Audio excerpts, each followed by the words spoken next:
editor to put up this app on the Google. Minister in charge of disaster management, Kirman Shila, today informed that the department had a meeting with the Chief Minister right after the fire incident at Thana Road Police Bazaar in Shillong. Briefing the media persons, Shila highlighted on the steps taken by the government to ensure such incidents do not happen in the city. He also informed that all the concerned departments have shared their requirements and what needs to be done in the future.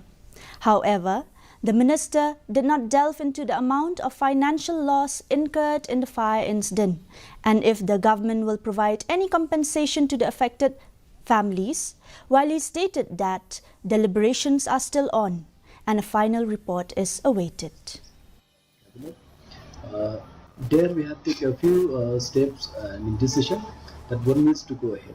So for this, the preparation has been prepared from all the department concerned, either from the PWD or either from disaster management or the fire station.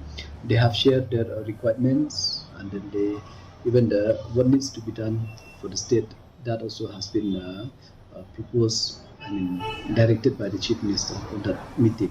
So exactly now, what is the status? I don't have it with me, but the work is going on and the preparation has been, is going on as of now.